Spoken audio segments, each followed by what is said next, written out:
The blizzard struck without mercy on the night Eleanor Hartwell's stagecoach careened off the mountain pass, leaving her stranded in the Wyoming wilderness with nothing but her traveling dress and the desperate need to survive. She had been traveling from Denver to her aunt's homestead in Montana Territory when the storm descended like a white fury, turning the world into a howling void of ice and wind. The driver had tried to navigate through it, confident in his decades of experience, but confidence meant nothing when nature decided to remind mankind of its insignificance. The horses had spooked at a crack of thunder that shouldn't have existed in a snowstorm, and Eleanor remembered the sickening lurch as the coach tipped sideways, the screams of the other passengers, and then the cold embrace of snow as she tumbled down an embankment. When she opened her eyes, she was alone. The coach lay on its side 50 feet above her, wedged between two pine trees. She could hear groaning from that direction, but her legs refused to carry her back up the steep slope.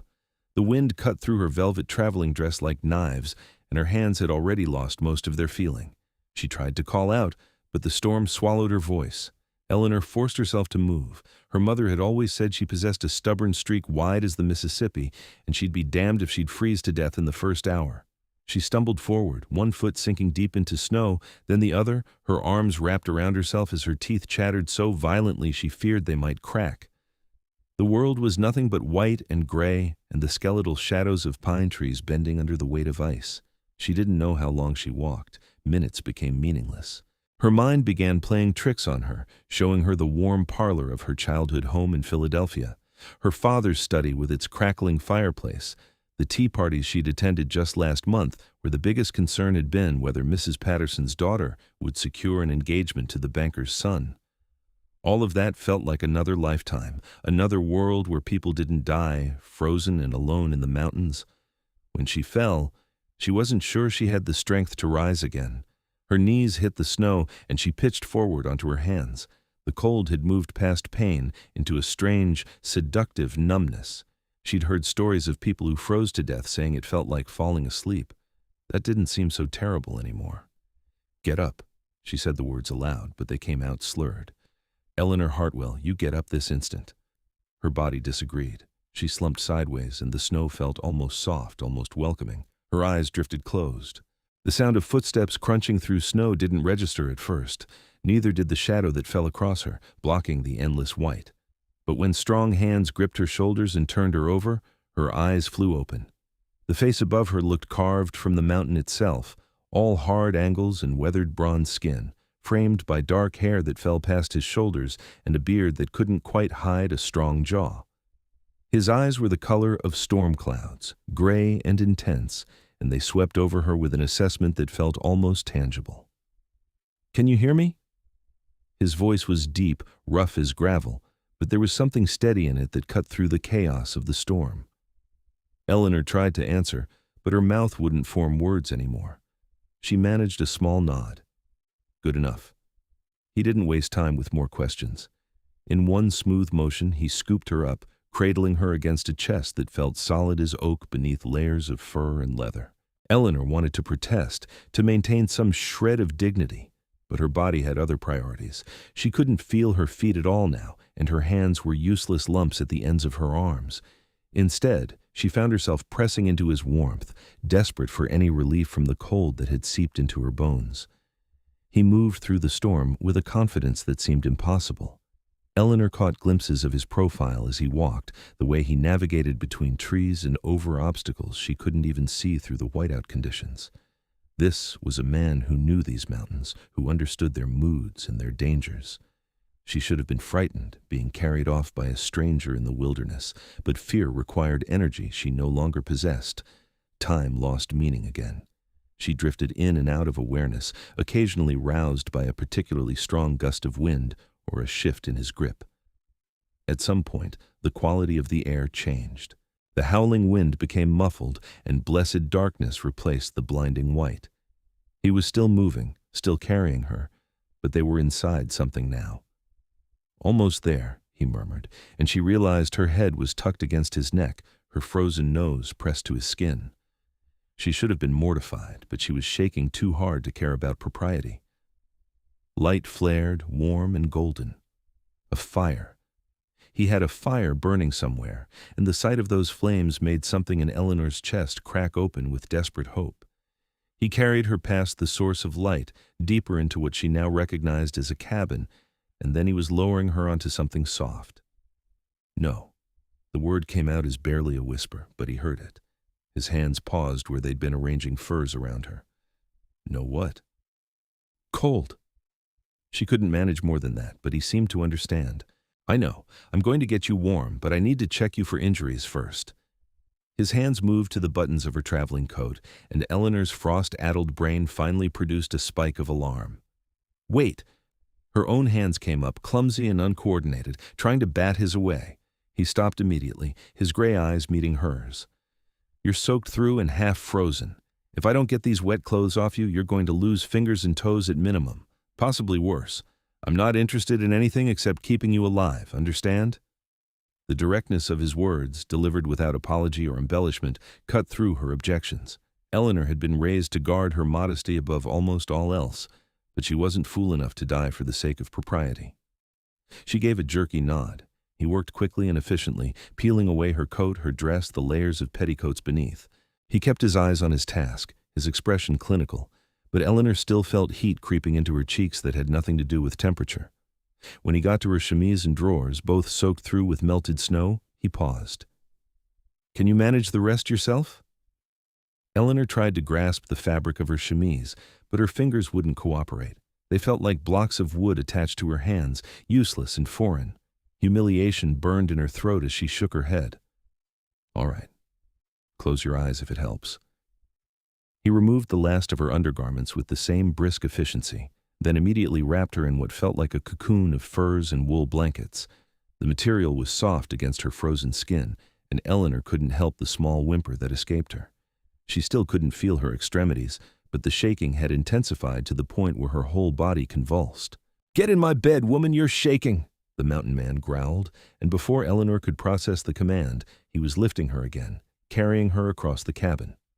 She caught a glimpse of a large bed built into the wall, piled with more furs and blankets, before he deposited her in the center of it. The mattress gave beneath her weight, surprisingly comfortable, and he immediately began tucking the covers around her, layering them until she felt buried. But the shaking didn't stop. If anything, it got worse. Her teeth chattered so hard her jaw ached, and the cold seemed to have settled into her very core, radiating outward no matter how many blankets surrounded her. She heard him moving around the cabin, the sound of boots on wooden floorboards, the crackle of the fire being stoked. Then he was back, pressing a tin cup to her lips. Drink. The liquid was warm and tasted of herbs and honey. Eleanor managed a few sips before her stomach rebelled, and he pulled the cup away without comment. She tried to focus on breathing, on willing the warmth from the blankets to seep into her bones, but her body wouldn't stop its violent shivering. This isn't working fast enough. She heard him mutter the words, followed by sounds she couldn't quite identify. Then the blankets lifted, and a rush of cool air made her gasp. What? You need body heat. Your core temperature is too low. He was sliding into the bed beside her, and Eleanor's eyes flew open in shock. He'd stripped down to what looked like long underwear, his muscular frame outlined by the fire's glow. Before she could formulate a protest, he pulled her against him, wrapping his arms around her trembling body and tucking her head beneath his chin. The heat of him was shocking, almost painful against her frozen skin, but her body immediately pressed closer, seeking more. This is highly inappropriate, Eleanor managed to say through chattering teeth, though she made no move to pull away.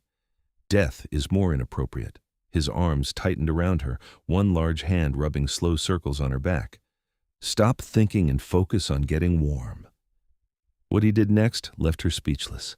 He began to talk, his deep voice rumbling through his chest where her cheek pressed against it, telling her a story about a summer day in these mountains when he'd tracked an elk for 3 days, only to find it standing in a meadow full of wildflowers, so peaceful and perfect that he couldn't bring himself to take the shot. His words washed over her, steady and constant, giving her something to focus on besides the cold and the impropriety of her situation.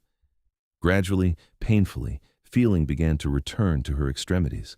It started as a burning sensation in her fingers and toes, spreading up her limbs in waves that made her gasp and burrow closer to the warmth of the man holding her. He didn't comment on her clinging, just kept talking, his hand never ceasing its rhythmic motion on her back. Eleanor wasn't sure when the violent shaking subsided to occasional tremors, or when exhaustion finally overtook the adrenaline that had kept her conscious. His voice followed her down into sleep, and for the first time since the stagecoach had crashed, she felt safe. When Eleanor woke, gray daylight filtered through a small window, and she was alone in the bed. The blankets still held warmth, suggesting her rescuer hadn't been gone long. She sat up carefully, taking stock of her body. Everything ached, and her fingers and toes throbbed with a persistent burning sensation, but she could move them. That seemed like a miracle. The cabin revealed itself in the morning light. It was a single room, perhaps 20 feet square, but every inch had been utilized with careful efficiency. The bed where she lay occupied one corner, built into the wall with storage drawers beneath. Across from her, a stone fireplace dominated another wall, with a cooking area arranged beside it. Shelves lined the remaining walls, holding supplies, tools, and what looked like books. Furs and dried herbs hung from the rafters, and a workbench sat near the window, covered with various projects in different stages of completion. The door opened, bringing a gust of cold air and the man himself. He carried an armload of firewood, which he deposited near the hearth before turning to look at her. In the daylight, Eleanor could see him more clearly. He stood well over 6 feet with broad shoulders and arms thick with muscle visible even beneath his heavy shirt. His dark hair was pulled back from his face, revealing features that were rough-hewn but undeniably handsome in a wild, untamed way. A scar cut through his left eyebrow, and his hands looked capable of crushing stone. "You're awake." He moved to the fireplace, adding wood to the flames. "How do you feel?" "Like I was trampled by horses and left in a snowstorm." Eleanor's voice came out hoarse, and she cleared her throat. "But alive, thanks to you." He grunted, which she couldn't quite interpret as a response. "Any numbness in your fingers or toes?" Eleanor wiggled them experimentally. "No, just pain." "Good. Pain means you'll keep them." He ladled something from a pot hanging over the fire into a wooden bowl. "You need to eat." It was only then that Eleanor realized she was still wearing nothing but her own skin beneath the blankets. Her clothes were nowhere in sight. Heat flooded her cheeks. "I don't suppose you have something I could wear." He glanced at her, then at the pile of furs she clutched to her chest, and something that might have been amusement flickered in his gray eyes. "I'll find something." He rummaged through a chest at the foot of the bed and produced a shirt that would probably hang to her knees. Setting it on the edge of the bed within her reach, he turned his back, facing the fire. The gesture of modesty surprised her, given the intimacy of the previous night, but she appreciated it nonetheless. Eleanor managed to get the shirt over her head, though her stiff fingers made the process awkward. The fabric was soft from wear and smelled of pine and wood smoke. "All right." He turned back and brought her the bowl of stew, along with a spoon and a cup of what smelled like pine needle tea. Eleanor accepted them gratefully, her stomach suddenly ravenous. The stew was simple but hearty, thick with meat and root vegetables, and she had to force herself not to gulp it down. "What's your name?" The question came out between bites, and Eleanor realized they'd moved far past the point where introductions were appropriate. "Ezra Cole." He settled onto a stool near the fire, watching her eat with an intensity that should have been uncomfortable but somehow wasn't. "Eleanor Hartwell. From Philadelphia originally, though I was living in Denver until recently." She took a sip of the tea, which was surprisingly pleasant despite its medicinal purpose. "How did you find me?" "Heard the stagecoach crash. Went to investigate and found tracks leading away from the wreck. Followed them to you." The sparse explanation raised more questions than it answered. "Were there others? From the coach?" His expression darkened slightly. "2 survived the crash. Driver and 1 passenger. Got them to the way station 5 miles west. Would have gone back for more, but the storm was too fierce. Came looking at first light and found your trail." Eleanor processed this information, trying not to think about the passengers who hadn't survived. "How far did I walk before you found me?" "Near 2 miles. In the wrong direction." His voice held a note of something that might have been respect. Most people would have given up long before that. I'm stubborn. Eleanor finished the stew and set the bowl aside. My mother always said it would either save me or doom me. Saved you this time. Ezra stood and collected her dishes. Storm's still going. You'll need to stay until it passes. The casual statement sent a flutter of something through Eleanor's stomach that she refused to examine too closely. Stranded in a mountain cabin with a strange man, wearing nothing but his shirt, with no one knowing where she was. Her mother would have fainted at the mere suggestion. But Eleanor was alive because of Ezra Cole, and something in those steady gray eyes told her she had nothing to fear from him. I don't want to impose on your hospitality. He gave her a look that suggested the comment didn't deserve a response. You'll impose more by dying of exposure. Rest. You pushed your body hard yesterday. Eleanor wanted to argue, to maintain some pretense of independence, but exhaustion pulled at her with insistent hands. She slid back down beneath the furs, and sleep claimed her again before she could protest further. The next time she woke, the cabin was dark except for the fire's glow. Ezra sat at the workbench, doing something by lamplight that involved small pieces of leather and a needle. The domesticity of the scene struck her as oddly comforting. She watched him work for several minutes, admiring the way his large hands managed the delicate task with surprising grace. You don't have to pretend to sleep on my account, he said without looking up. Eleanor smiled despite herself. How did you know? Your breathing changed. He set aside his work and moved to the fire, stirring whatever was cooking there. Hungry again? Starving, actually. She sat up, keeping the blankets arranged for modesty. What time is it? Late afternoon. You slept most of the day. He brought her another bowl of stew, this one with chunks of bread on the side. That's good. Sleep helps healing. Eleanor accepted the food and began eating, her mind churning with questions she wasn't sure how to ask. Who was this man who lived alone in the mountains? How long had he been here? What had brought him to this isolated existence? But the questions felt intrusive, so she searched for safer ground. Have you lived here long? 5 years. Ezra settled back onto his stool, a cup of coffee in his hands. Built the cabin myself first winter. It's well made. Eleanor glanced around the space again, noting details she'd missed before. Everything showed careful craftsmanship, from the tight joints of the furniture to the even stones of the fireplace. You're skilled with your hands. Something flickered across his face, but it was gone before she could identify it. Had good teachers growing up. My father was a carpenter. Mother was a seamstress. They believed in learning trades. The past tense didn't escape Eleanor's notice, but she didn't press.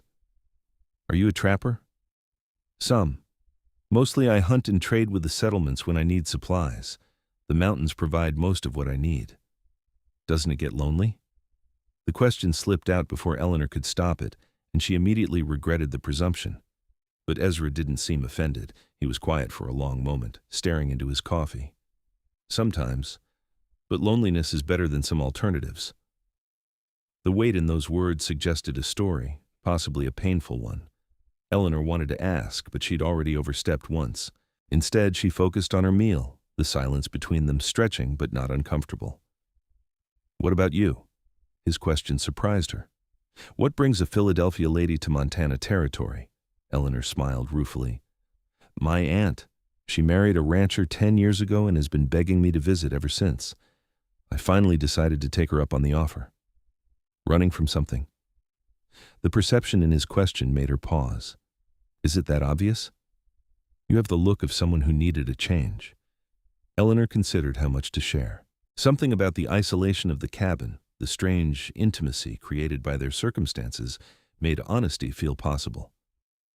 I was engaged to a man my father chose, someone appropriate and respectable and utterly soulless. The wedding was planned for spring, everything arranged, and I kept telling myself I could go through with it. That affection might grow over time, that security and comfort were reasonable trades for passion. She took a breath. Then one day I woke up and realized I couldn't breathe. The thought of that life, that future, felt like drowning. So I broke the engagement and bought a ticket west. That took courage. Or foolishness. My father certainly thought so. We haven't spoken since I left. The old pain of that breach surfaced, but Eleanor pushed it down. He said I was throwing away my future. that I'd regret choosing independence over security. Do you? Regret it? Eleanor met his gray eyes across the firelight. No. Even freezing in a blizzard feels more alive than that gilded cage ever did. Something shifted in Ezra's expression, a softening around his eyes that transformed his harsh features into something almost gentle.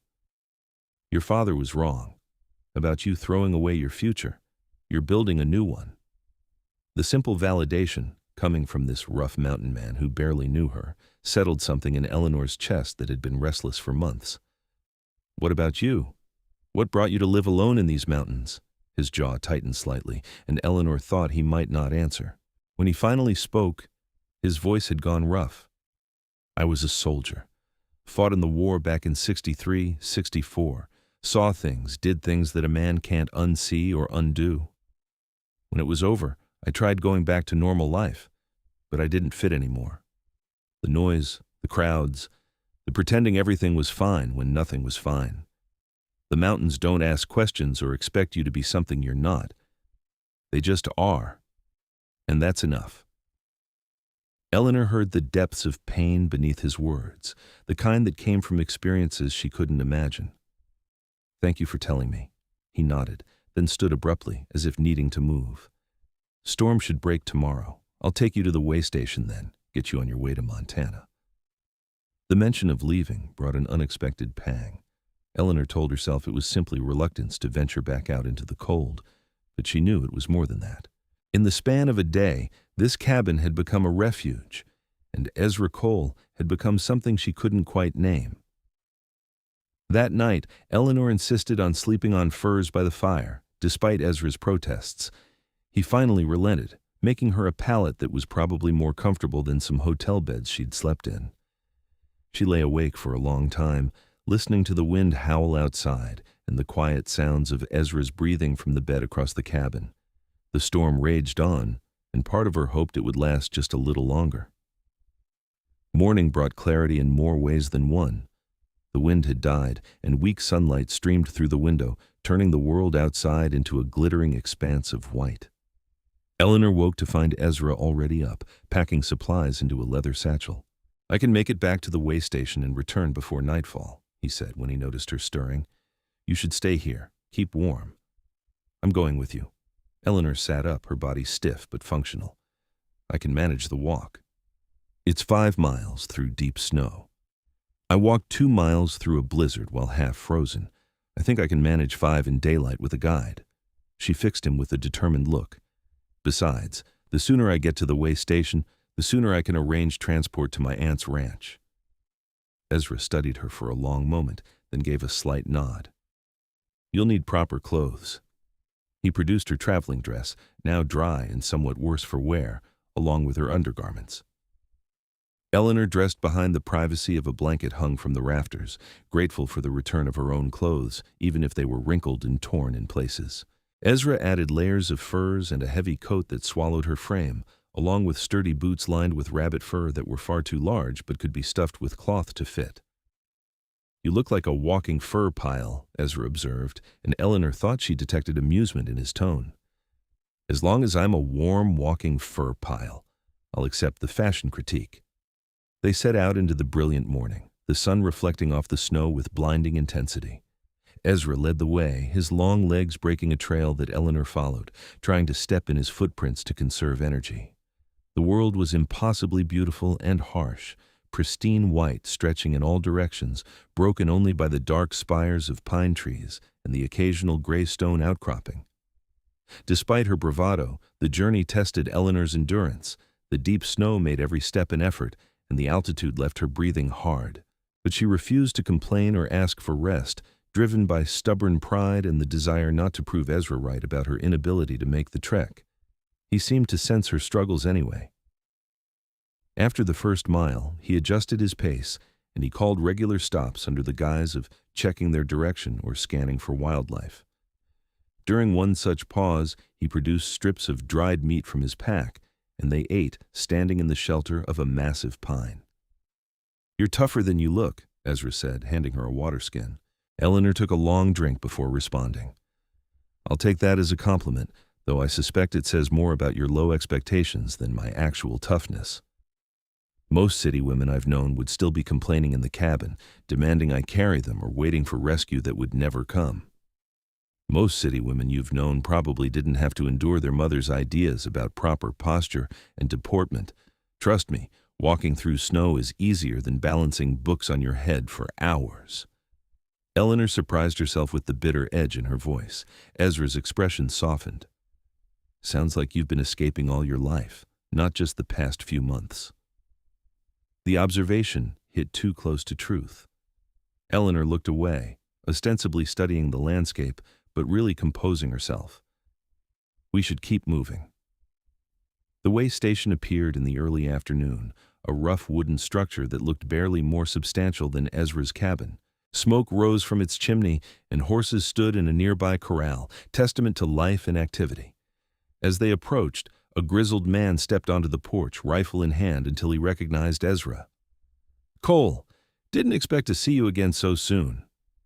The man lowered his weapon, his weathered face creasing into a smile. "Don't tell me you found another survivor from that coach." "Miss Eleanor Hartwell," Ezra gestured to Eleanor, "found her night of the storm." The station keeper, who introduced himself as Pete Drummond, ushered them inside with enthusiastic hospitality. The interior was cramped and smelled of unwashed bodies and cooking grease, but it was warm. Two other people occupied the space: the stagecoach driver, his arm in a sling, and a portly gentleman who looked distinctly uncomfortable with frontier accommodations. Eleanor learned that the next stage wouldn't arrive for 3 days, delayed by the storm. Her heart sank at the news, not because of the delay itself, but because it meant imposing further on Ezra or staying at the cramped way station with strangers. "You can stay here," Pete offered. "Accommodations aren't fancy, but you'll have a roof and food." Eleanor glanced around the single room, noting the lack of privacy or separate sleeping areas. Then she looked at Ezra, who stood near the door, his expression carefully neutral. Something in her chest tightened at the thought of him walking away, returning to his mountain cabin alone. "Actually," she heard herself say, "would it be possible to stay at Mr. Cole's cabin until the stage arrives? I don't want to crowd your space here, and I'm already familiar with his accommodations." Surprise flickered across Ezra's face, but Pete just laughed. "Suit yourself, miss. Cole's place is probably quieter than here anyway, with Thomas snoring like a bear." He nodded at the portly gentleman, who had the grace to look embarrassed. Ezra waited until they were outside before speaking. "You sure about this? Station's not comfortable, but it's proper." Eleanor turned to face him, suddenly aware of how much had changed in 2 days. "I'm sure, if you don't mind the company." His gray eyes searched her face, looking for something she wasn't sure she could name. Whatever he found must have satisfied him, because he nodded. "I don't mind." They made the return journey in companionable silence, arriving at the cabin as the sun began its descent toward the mountains. The space felt different now, more welcoming, though nothing physical had changed. Ezra busied himself with rekindling the fire and preparing food, while Eleanor shed the heavy layers of borrowed furs and tried to make herself useful. "I'm not entirely helpless," she said when he waved her away from the cooking pot. "I can manage basic tasks." "When's the last time you cooked over an open fire?" "Never," Eleanor admitted, "but I'm a quick learner."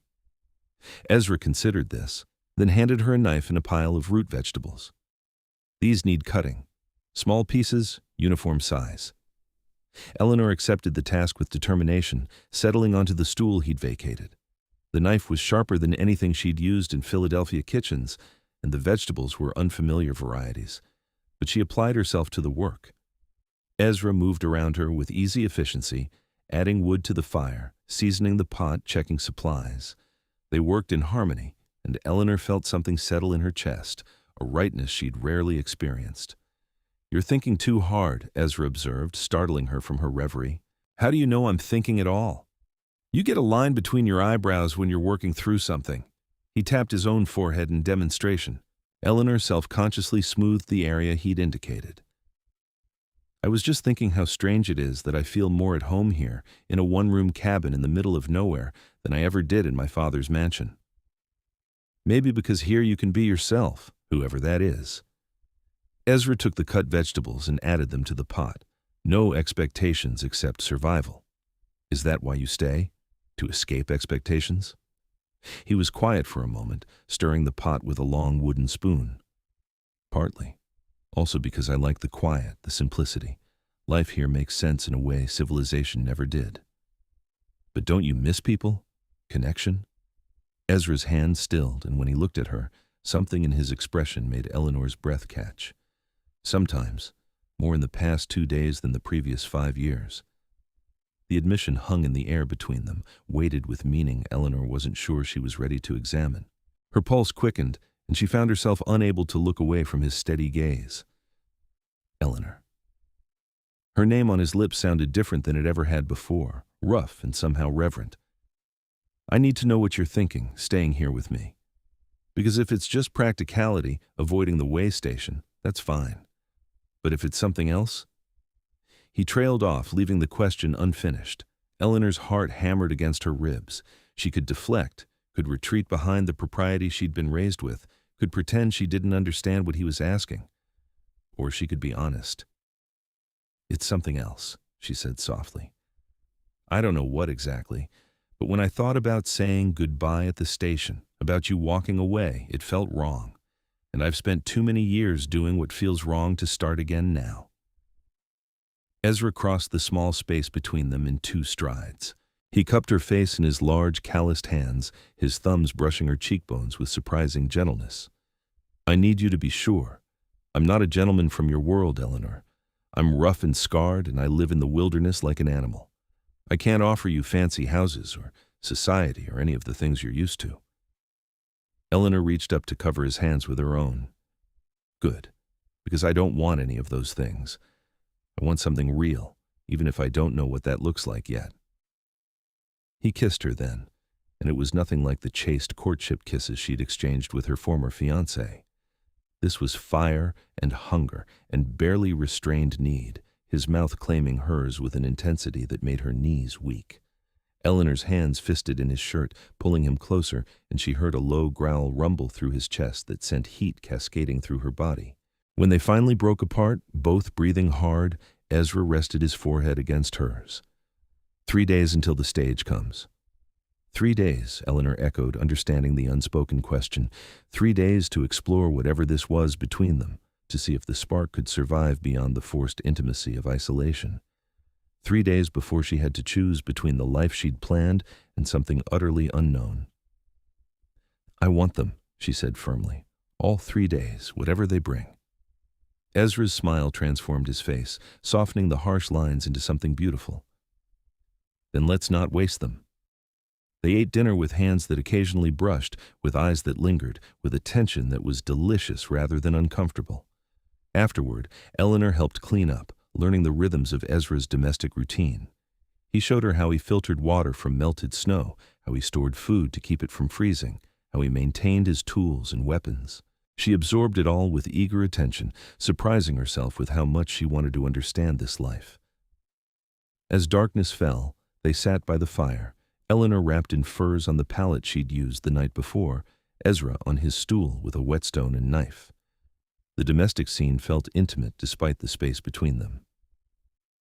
Tell me about the war, Eleanor said quietly. If you want to. Ezra's hand stilled on the blade. Why would you want to hear about that? Because it shaped you, and I want to understand you. He was silent so long Eleanor thought he wouldn't answer. When he finally spoke, his voice was distant, as if recounting someone else's memories. I enlisted in '62, barely 19 years old. Thought I was going to be a hero, save the Union, make my parents proud. Reality was blood and mud, and watching boys I'd grown up with die in my arms. His hands resumed their work on the knife, the rhythmic scrape of stone on steel providing counterpoint to his words. By the time it ended, I'd seen enough death to last 10 lifetimes. Came home to find my parents had died of fever while I was gone, house sold to pay debts. Had a girl waiting for me, or thought I did, but she took one look at what the war had made me and decided she wanted the boy who'd left, not the man who came back. She was a fool, Eleanor said fiercely. A ghost of a smile crossed Ezra's face. Maybe. Or maybe she was smart enough to recognize I was broken. You're not broken. You're surviving. There's a difference? Eleanor considered this. I think so. Broken things can't function. You've built a life here, carved out an existence from nothing. That's not broken, that's resilient. Ezra set down the knife and whetstone, his gray eyes finding hers across the firelight. You see things differently than most people. Or maybe I just see you more clearly than she did. He rose and crossed to her, settling onto the furs beside her. Eleanor's heart rate kicked up, but there was nothing predatory in his movements, just a need for closeness she understood completely. She leaned into him, and his arm came around her shoulders, tucking her against his side. What about you? Ezra's voice rumbled through his chest where her head rested. What was life like before you decided to escape? Eleanor had shared the basics, but now she found herself wanting to give him more, to match his vulnerability with her own. Suffocating. Every day was scheduled, every action measured against what was appropriate for a lady of my station. I spent more time learning to pour tea and make polite conversation than I did learning anything useful. My opinions didn't matter. My desires were irrelevant. I was being groomed to be an ornament for some man's life, decorative and silent. That's a waste of a sharp mind. The simple validation warmed her more than the fire. My mother meant well, I think. She was raised the same way, taught that a woman's value lay in her ability to secure a good marriage and manage a household. She couldn't understand why I wanted more, why I read books about science and exploration, why I asked questions that made people uncomfortable. What kind of questions? Eleanor smiled at the memory. Once, at a dinner party, I asked one of my father's business associates why women couldn't own property in their own names. Another time, I suggested that perhaps the poor wouldn't be so poor if they were paid fair wages. My mother nearly fainted both times. Ezra's chest shook with quiet laughter. I bet you were hell on their social standing. I tried to behave truly, but every time I bit my tongue, swallowed my opinions, smiled politely while men discussed things I understood better than they did, I felt myself disappearing. By the time my father announced my engagement, I was barely a person anymore, just a shell doing what was expected. Eleanor tilted her head to look up at Ezra. Breaking that engagement was the first real choice I'd made in years. It was terrifying and exhilarating and absolutely necessary. And now? What do you want now? The question hung heavy with implications. Eleanor knew what he was really asking, knew that her answer would determine more than just the next 3 days. I want to feel alive. I want to make my own choices, even if they're mistakes. I want to matter, not as someone's daughter or wife, but as myself. She paused, gathering courage. And I want to see where this goes, whatever this is between us, without worrying about what's proper or sensible. Ezra's hand came up to cup her jaw, tilting her face toward his. This could complicate your life considerably. Good. My life has been far too simple for far too long. He kissed her again, slower this time, exploring rather than claiming. Eleanor's hands found their way into his hair, finally touching the thick dark strands she'd been admiring since she first woke in his cabin. He made a low sound of approval and deepened the kiss, his tongue tracing the seam of her lips until she opened for him. Heat pooled low in Eleanor's belly, an ache she'd never experienced with her former fiancé's chaste pecs. This was want, raw and undeniable, and it made her feel powerful and vulnerable in equal measure. When Ezra's lips left hers to trail along her jaw to her throat, she heard herself gasp, her fingers tightening in his hair. Eleanor. Her name came out rough, almost pained. Tell me to stop. Why would I do that? Because if we keep going, I'm not sure I can stop. And you deserve better than being tumbled in a mountain cabin by a man you've known for 2 days. Eleanor pulled back enough to meet his eyes, seeing the restraint in the taut lines of his body, the barely leashed desire in his expression. What I deserve is to make my own choices. And I choose this. I choose you. Something broke in his expression, the careful control slipping. You're sure? I've never been more sure of anything. Ezra stood in one fluid motion, pulling her with him. He led her to the bed, his hands gentle despite their obvious trembling. In the firelight, he slowly removed her dress, his eyes asking permission at each layer. Eleanor helped him, her own hands shaking with nervous anticipation. When she stood before him in nothing but her skin, she expected to feel embarrassed, but his expression held only reverence. You're beautiful, he said simply, as if it were objective fact rather than opinion. Eleanor reached for the buttons of his shirt, wanting to see him with the same honesty. He let her undress him, revealing the powerful body she'd only glimpsed before. His chest was broad and heavily muscled, marked with scars that told stories he'd likely never share. She traced one particularly long scar that ran from his shoulder to his ribs, feeling the ridge of healed tissue beneath her fingers. "Beautiful," she echoed, and saw surprise flicker in his eyes. He lowered her to the bed with exquisite care, settling beside her among the furs. His hands explored her body with a patience that made her ache, learning her curves and sensitive places with focused attention. When his fingers finally slipped between her thighs, finding her wet and ready, Eleanor arched into his touch with a cry that echoed through the cabin. "Easy," he murmured against her throat. "We have time." But Eleanor didn't want easy or slow. She wanted the fire building in her core, wanted the intensity she saw in his eyes. She reached for him, wrapping her hand around his length, and felt him shudder at her touch. "Eleanor, I need—" He broke off with a groan as she stroked him. "I don't want to hurt you." "You won't." She pulled him over her, guiding him to her entrance. "Please, Ezra, I want this. I want you." He entered her slowly, giving her time to adjust to the unfamiliar sensation. There was pain, a sharp burning that made Eleanor gasp, but Ezra stilled immediately, his forehead pressed to hers, his body trembling with restraint. "Breathe," he whispered. "Just breathe. I've got you." Eleanor focused on his voice, on the solid warmth of him above her, and gradually the pain faded into something else, a fullness that felt right. She shifted her hips experimentally, and Ezra's breath hissed out. "Can I move?" The question came through gritted teeth. "Yes, please, yes." He began to move, slow and deep, building a rhythm that had Eleanor clutching his shoulders, her head falling back against the furs.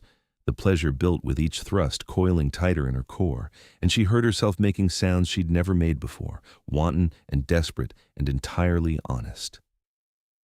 "That's it," Ezra growled against her throat. "Let me hear you. Let go, Eleanor." When the pleasure finally crested, Eleanor cried out, her body arching as waves of sensation crashed through her. Ezra followed moments later, his own release pulling a deep groan from his chest as he buried his face in her neck. They lay tangled together afterward, sweat cooling on their skin despite the chill in the cabin. Ezra pulled furs over them, creating a cocoon of warmth, and Eleanor nestled against his chest, listening to his heartbeat slow. "No regrets?" Ezra's voice was quiet, almost hesitant. Eleanor propped herself up on one elbow to look at him. "Not a single one. You?" He tucked a strand of hair behind her ear, his calloused fingers gentle. "How could I regret something that perfect?" Eleanor smiled and settled back against him, feeling safe and satisfied, and more herself than she'd ever been. Outside, the wind had picked up again, a reminder of the harsh world beyond the cabin walls. But inside, in Ezra's arms, Eleanor had found something she hadn't even known she was searching for. The next 2 days passed in a blur of discovery and deepening connection. Ezra taught Eleanor practical skills like tending the fire, preparing game, and identifying animal tracks in the snow. She proved an eager student, unafraid to get her hands dirty or admit when she didn't understand something. He showed her his trap lines, explaining his respect for the animals he hunted, his belief in taking only what was needed. Eleanor, in turn, read to him from the books he kept on his shelves, surprised to find works of poetry alongside practical manuals. She learned he'd educated himself over long winter nights, hungry for knowledge he'd been denied growing up. They discussed philosophy and politics, history and science, discovering they shared similar views on many topics despite their vastly different backgrounds.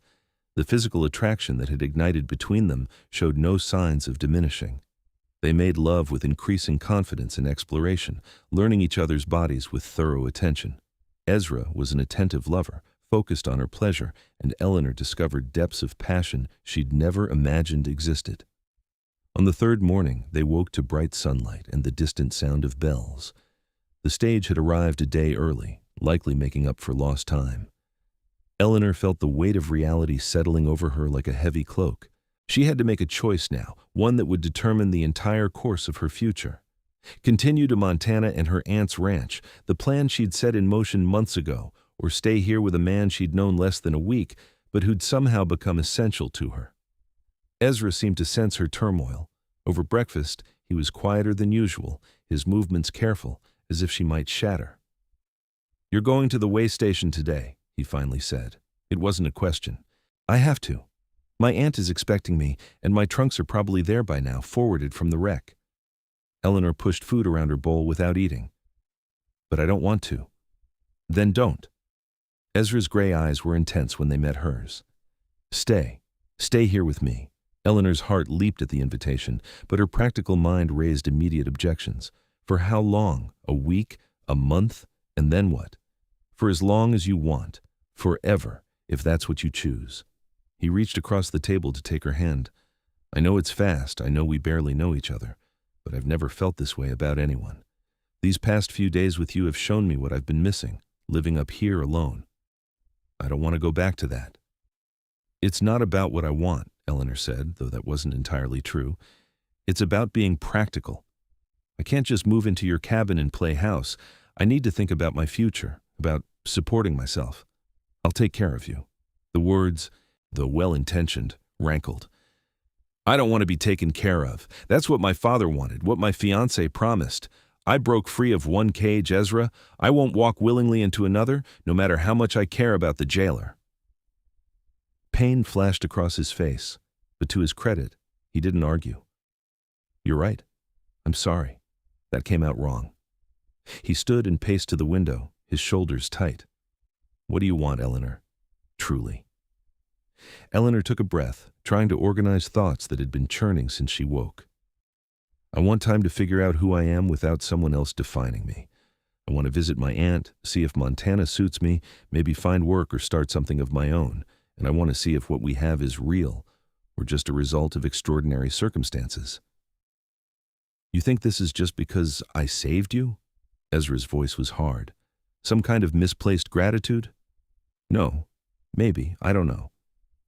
Eleanor stood and crossed to him, placing a hand on his rigid back. "I care about you, Ezra, more than I should after a few days, but I need to be sure this is real, that I'm making choices based on what I truly want, not because I'm running from something or caught up in passion." He turned to face her, his expression guarded. "So, what are you suggesting?" "Let me go to my aunt's. Give me time to settle, to think clearly. If you still want me in a month, come find me. Or I'll come back here. We'll see if this feeling survives distance and time." "If it does." She trailed off, not quite ready to say the words that hovered on her tongue. "And if it doesn't," Ezra's voice was rough. "If you get to Montana and realize you were just grateful to be alive, that you don't actually want a life with a mountain man, then we'll both know the truth. Isn't that better than me staying out of obligation or fear of loneliness?" He stared at her for a long moment, then pulled her into a fierce embrace. "I hate that you're right. I hate that you're leaving. But I understand." Eleanor clung to him, memorizing the feel of his arms around her, the solid strength of his body, the smell of pine and wood smoke that clung to his skin. "I'm not saying goodbye. I'm saying I'll see you soon. Promise me." Ezra pulled back enough to look into her eyes. "Promise you'll give this a real chance, that you won't talk yourself out of it because it's too wild or too fast or too different from the life you imagined." "I promise."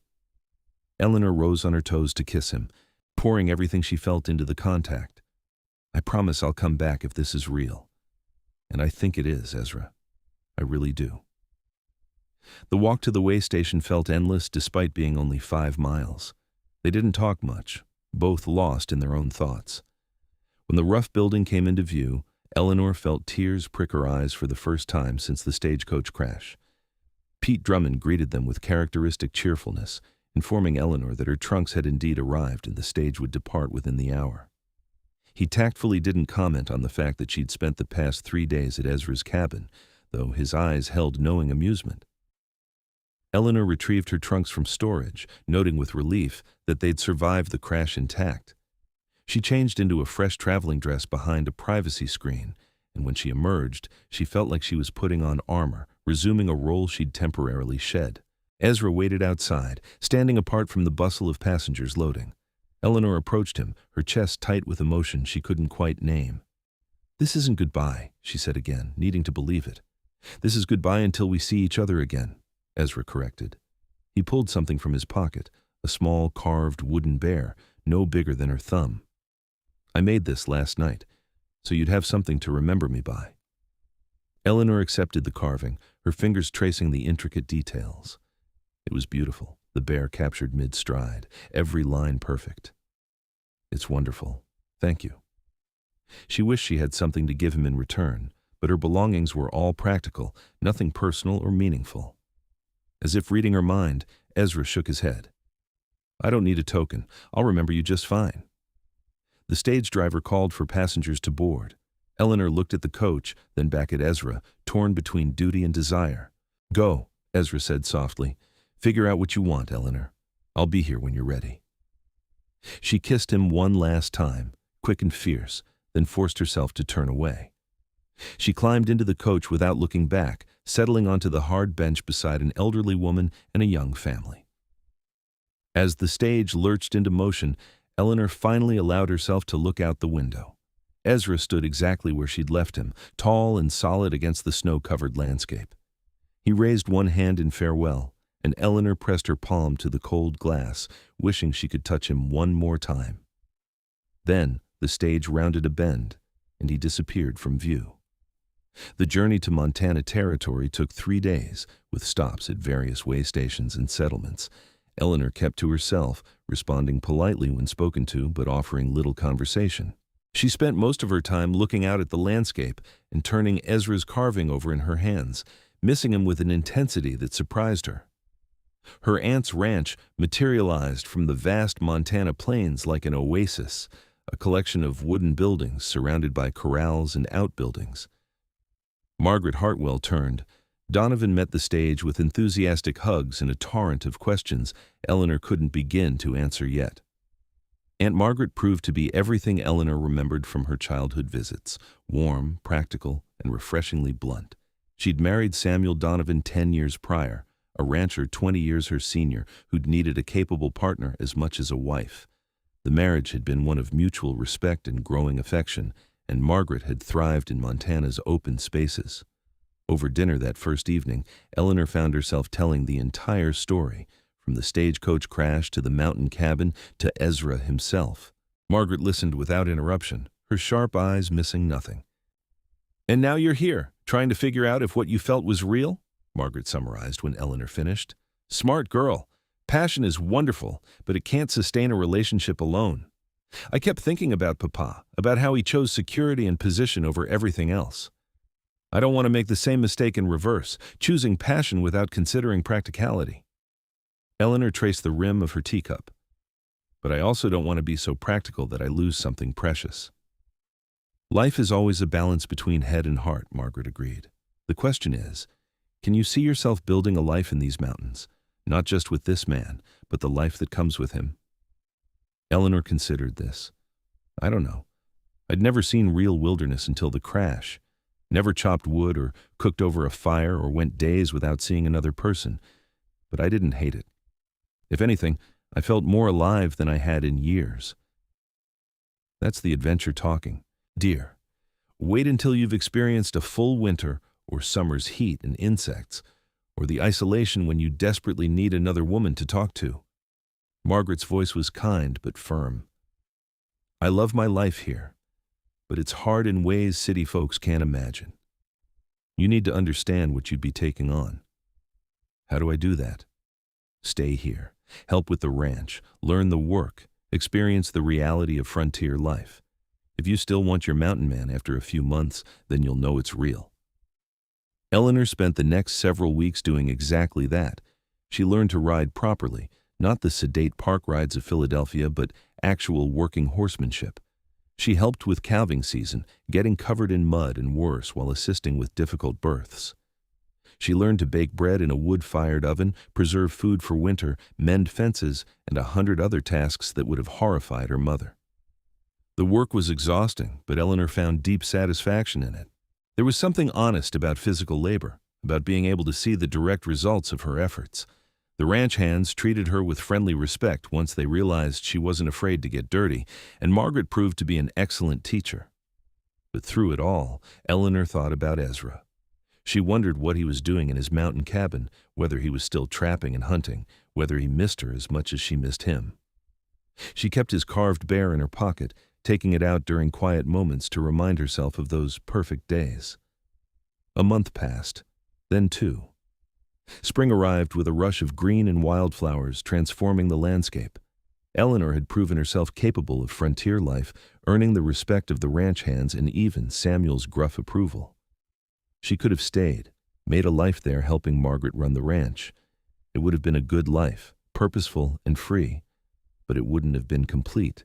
The realization came one morning as Eleanor watched the sun rise over the mountains to the west. Those peaks called to her, and more specifically, the man who lived among them.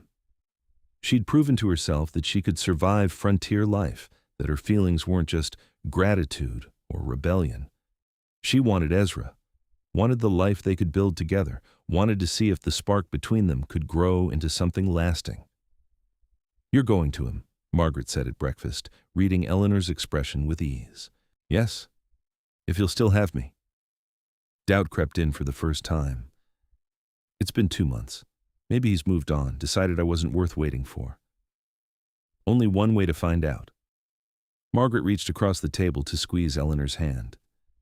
"But for what it's worth, I think you're making the right choice. You've been like a caged bird since you arrived, better than you were, but still not free. This man of yours, he's your freedom." Eleanor prepared for the journey with careful attention, packing sensible clothes and supplies.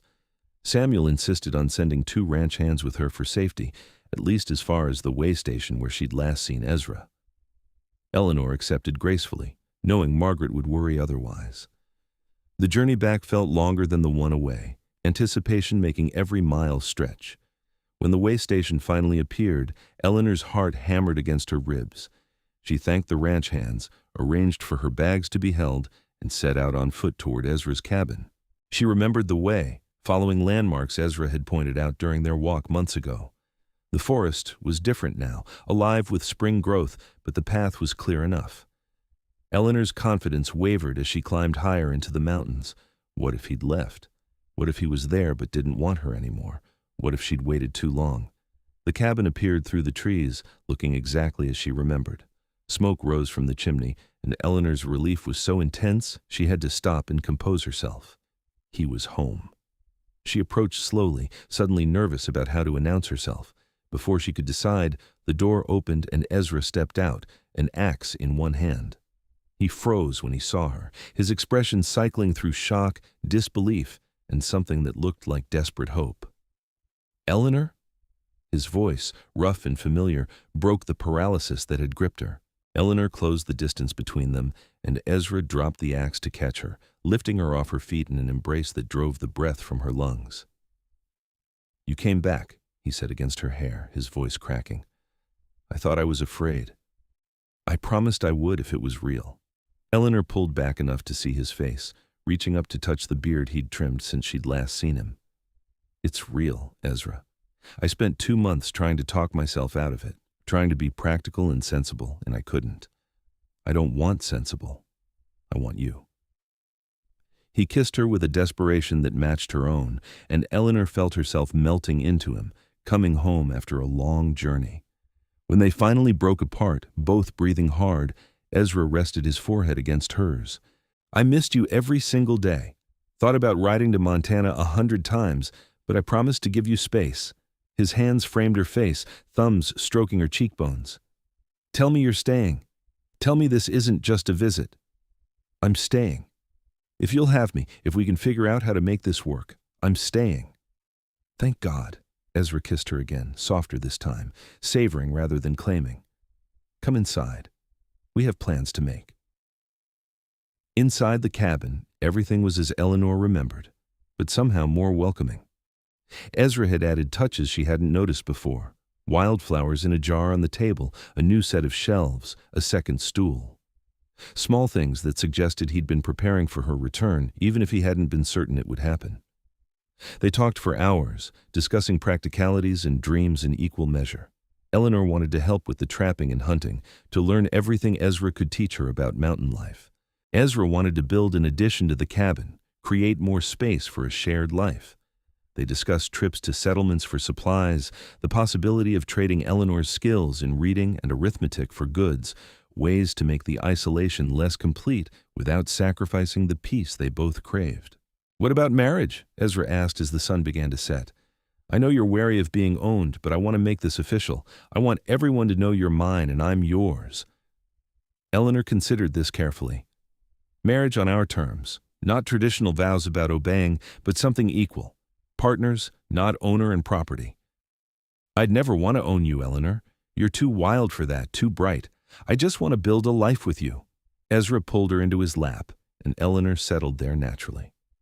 "We can write our own vows, make our own rules, whatever works for us."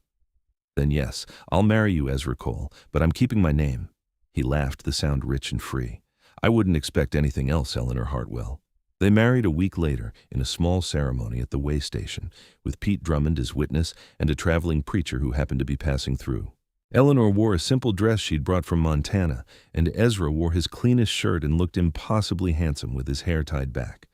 They spoke vows they'd written together, promising partnership and respect, freedom and support, love without ownership. "I promise to honor your independence," Ezra said, his gray eyes intense on hers. "To support your dreams even when they scare me, to be your partner in all things, and to love you fiercely for all my days." "I promise to honor your past," Eleanor responded, her voice steady despite the tears threatening.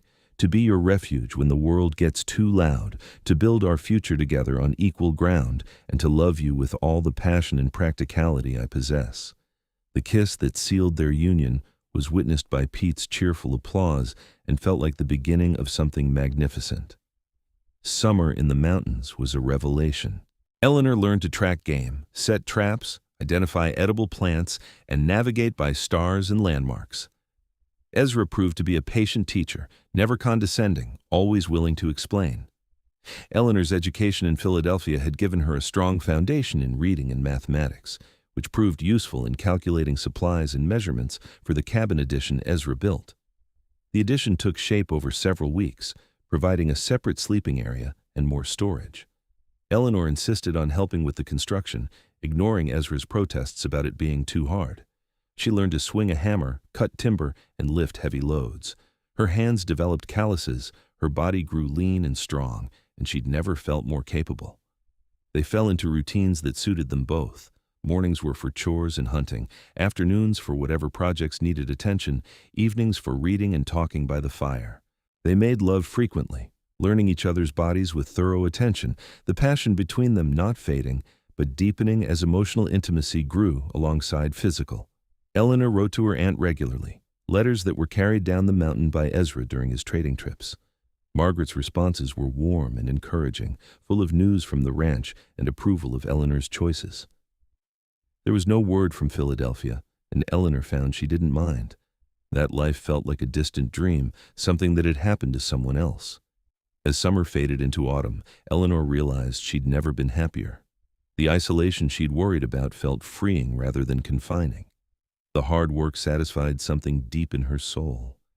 And Ezra, her rough mountain man with his gentle hands and complicated past, was everything she'd never known she needed.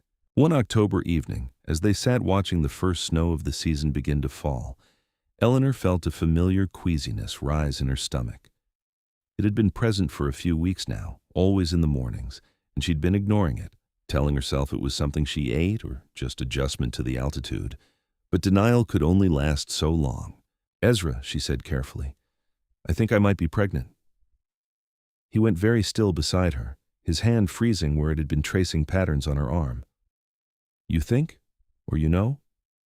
"I'm fairly certain. My courses are late and I've been sick in the mornings." Eleanor turned to look at him, trying to read his expression. "I know we haven't talked about children, and this is fast, and we're not exactly set up for—" He cut off her anxious rambling with a kiss, then pulled her into his lap, holding her carefully as if she might break. "Eleanor Hartwell Cole, you just made me the happiest man in these mountains." Relief flooded through her.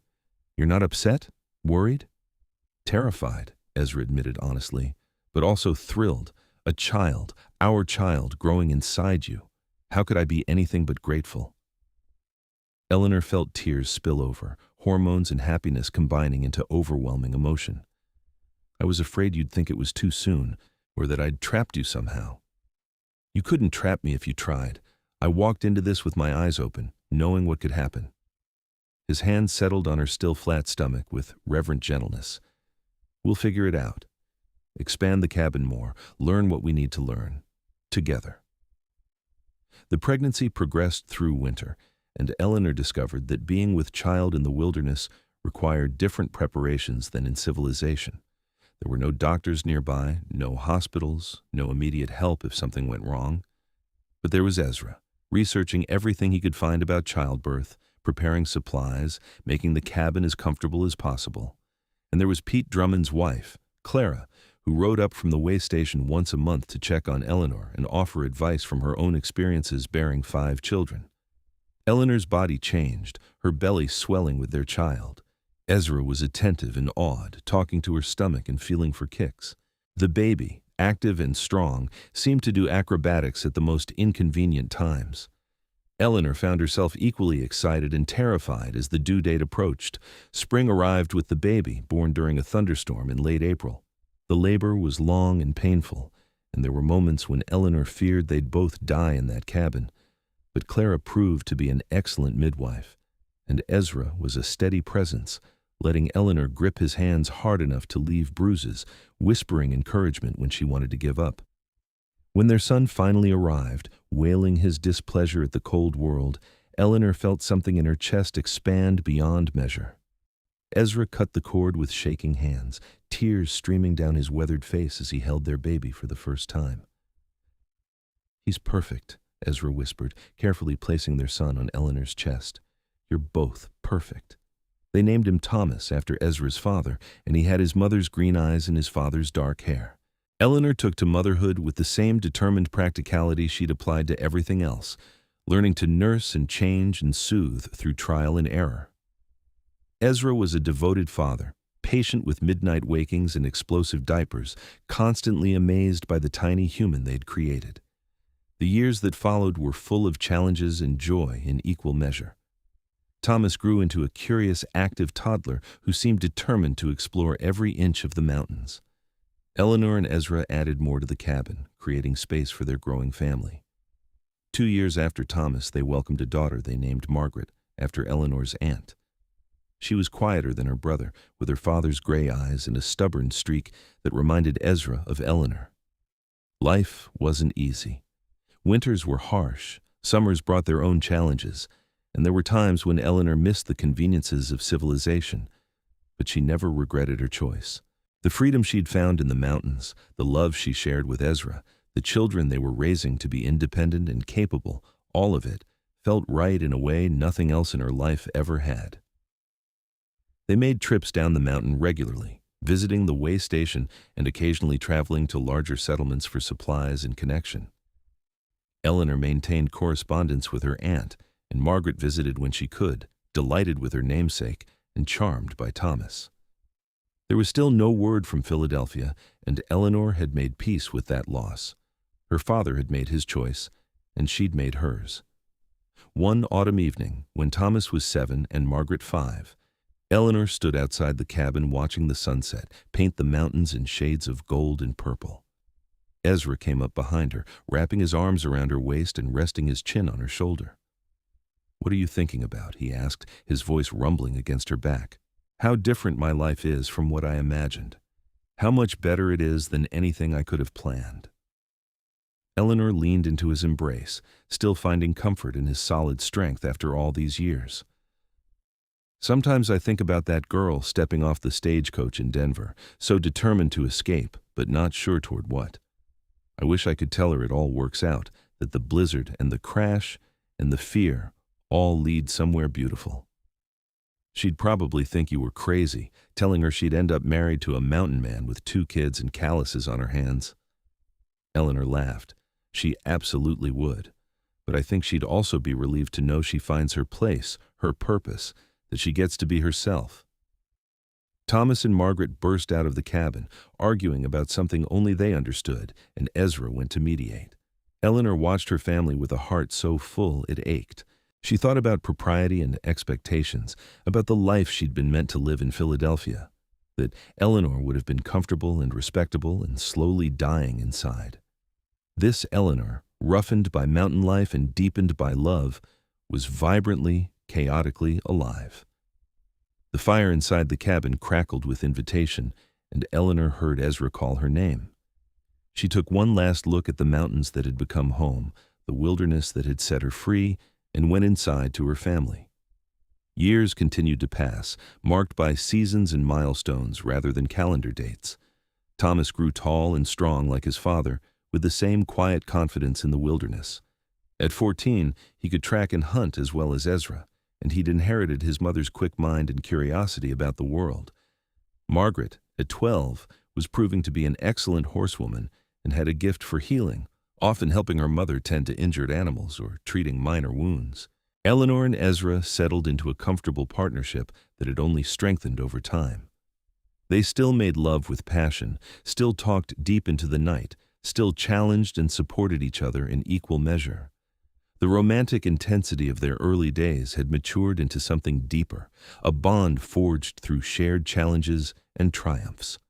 When word reached them that gold had been discovered in nearby hills, bringing an influx of miners and development to the area, Eleanor and Ezra discussed whether the changing landscape would affect their life. They decided to stay, their roots too deep to transplant easily, but they adapted, taking advantage of new trading opportunities while maintaining the isolation they valued.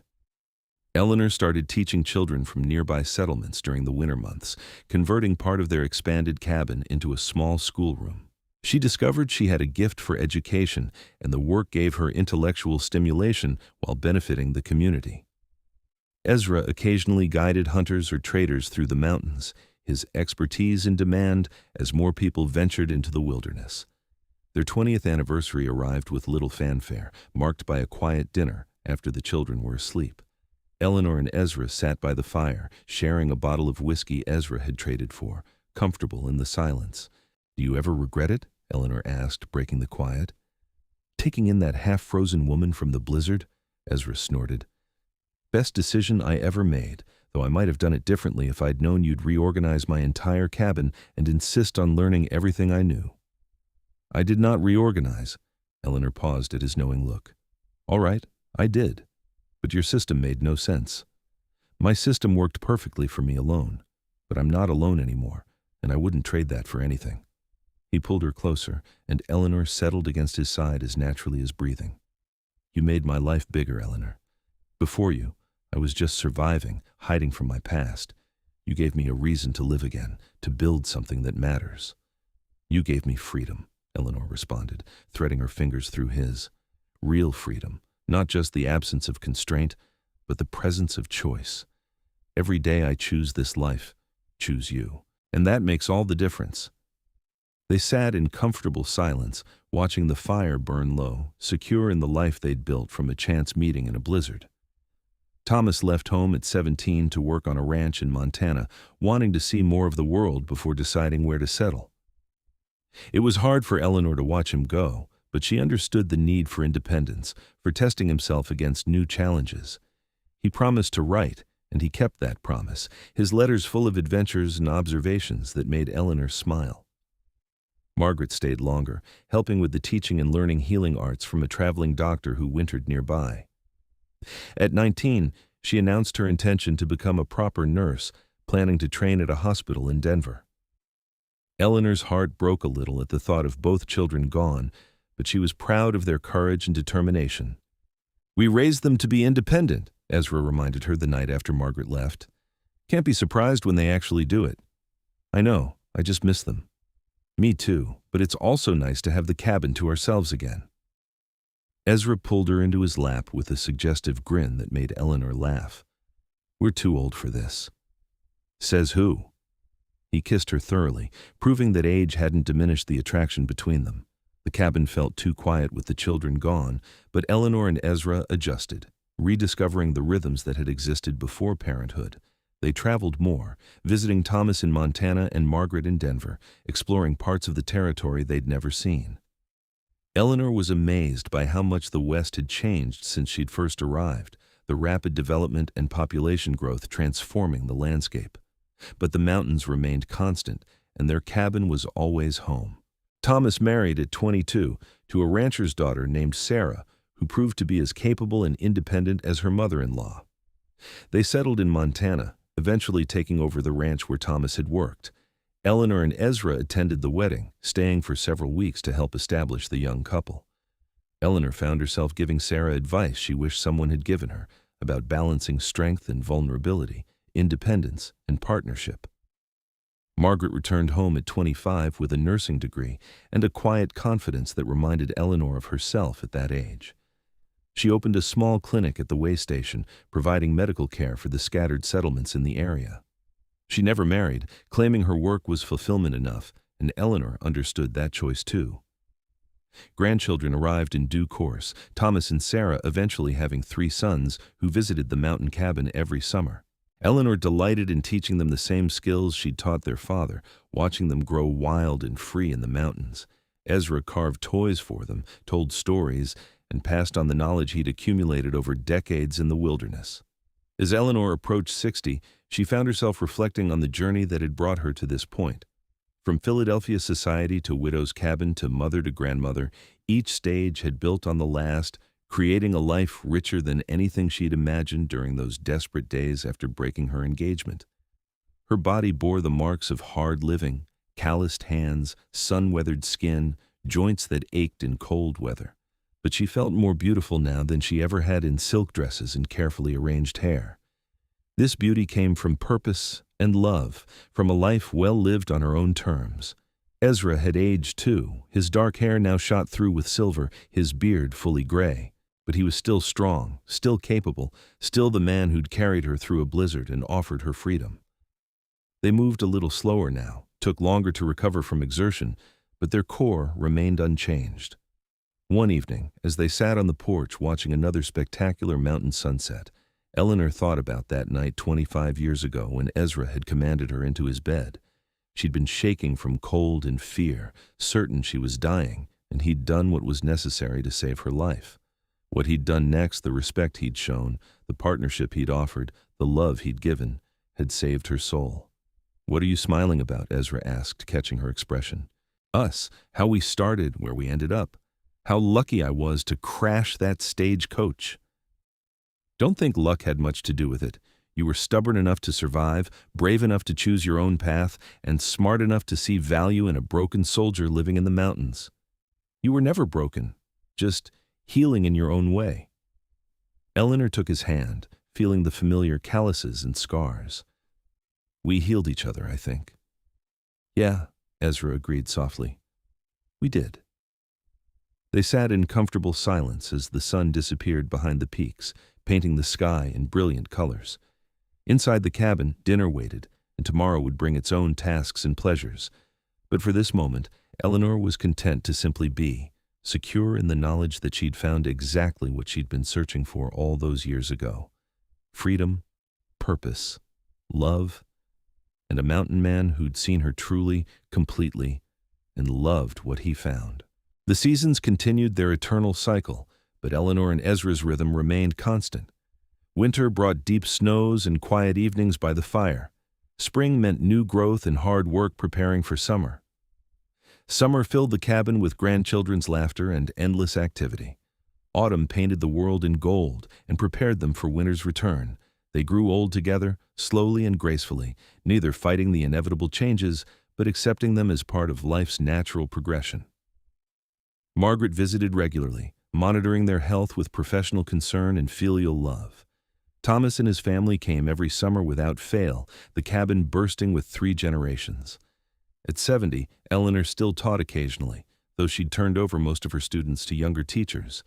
She spent more time on handicrafts, creating beautiful quilts and knitted items that her grandchildren treasured. Ezra carved increasingly intricate figures, his large hands somehow still nimble despite arthritis. They talked often about the early days, laughing at their younger selves' certainty and passion. But they never regretted any of it, never wished they'd chosen differently. Their love had been tested by time and hardship, by the challenges of frontier life and the inevitable changes that came with age, and it had not just survived, but flourished. Do you remember what you said? Eleanor asked one evening, apropos of nothing. That first night when I was shaking so hard I thought I'd die from the cold? Get in my bed, woman, you're shaking, Ezra quoted with a slight smile. I was quite the romantic. You saved my life. That's about as romantic as it gets. Eleanor shifted to look at him, these eyes she'd gazed into for 28 years still capable of making her heart flutter. But what you did next, letting me choose, respecting my need for independence even when you wanted me to stay, that's what made me love you. I couldn't have held you even if I'd tried. You were always meant to be free, Eleanor. I just provided the space for you to spread your wings. And you flew with me. We flew together. They kissed, slow and sweet, a kiss of comfort and familiarity rather than passion, but no less meaningful for it. As winter settled over the mountains in Eleanor's 72nd year, she felt a deep contentment. Her body was failing, she knew, her heart not quite keeping pace, her energy waning. But she'd lived fully, loved completely, and left a legacy in her children and grandchildren. She'd carved her place in the wilderness and made it home. One January evening, after a day spent watching snowfall and reading beside the fire, Eleanor settled into bed beside Ezra, fitting against his side as she had for nearly 3 decades. I love you, she said quietly, feeling the words needed to be spoken, even though they'd been said countless times before. I love you too, Ezra responded, his arm tightening around her. Always have, always will. Eleanor closed her eyes, listening to his heartbeat beneath her ear, feeling the warmth of the furs around them, secure in the knowledge that she was exactly where she belonged. She drifted off to sleep and didn't wake, passing peacefully in the night with Ezra's arms around her in the cabin they'd built together, surrounded by a lifetime of memories. Ezra buried her on the hillside above the cabin, where she'd loved to watch sunsets, with a simple marker carved with her name and the words, "She flew free." He stayed in the cabin, their cabin, surrounded by her presence in every corner, every object she'd touched or made or arranged. Margaret came to stay with him for a while, worried about him being alone with his grief. Thomas visited as often as he could, bringing the grandchildren who filled the space with life and noise. But Ezra weathered the loss as he'd weathered everything else, with quiet strength and acceptance. He lived 3 more years after Eleanor's passing, content with his memories and his family, still carving and occasionally guiding hunters through the mountains. He told stories about Eleanor to anyone who would listen, keeping her alive through words when her physical presence was gone. When Ezra finally joined Eleanor on that hillside, his marker was placed beside hers, reading simply, "He loved well." Their cabin passed to Margaret, who maintained it as a summer retreat and teaching space, preserving the life her parents had built. Thomas's sons eventually took over the property, building new structures while carefully maintaining the original cabin as a shrine to their grandparents' love story. The tale of the mountain man and the Philadelphia lady who'd found each other in a blizzard became family legend, passed down through generations. They spoke of Eleanor's courage in breaking free from her prescribed life, of Ezra's healing in the mountains, of their partnership that had defied convention and flourished against all odds. In the end, theirs was a story about choice, the choice to be honest about needs and desires, the choice to respect independence while building partnership, the choice to love without ownership or condition. It was a story about 2 broken people who'd found each other at exactly the right moment, who'd created something beautiful from difficult circumstances, who'd proved that love and freedom could coexist when both people were brave enough to let them. And it all started with a blizzard, a crash, and a rough command. "Get in my bed, woman, you're shaking." What Ezra did next, offering respect, building trust, creating space for Eleanor to choose, left her speechless at first, but gave her a voice that echoed through the mountains for the rest of her life.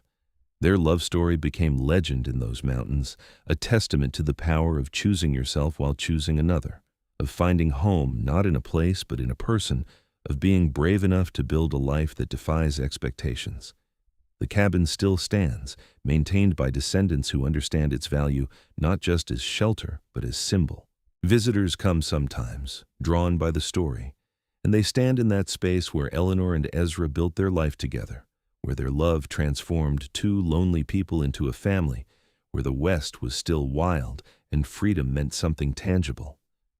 And if you listen carefully, on quiet evenings when the wind whispers through the pines, you can almost hear Eleanor's laughter and Ezra's deep voice, still present in the place they made sacred through simply loving each other well.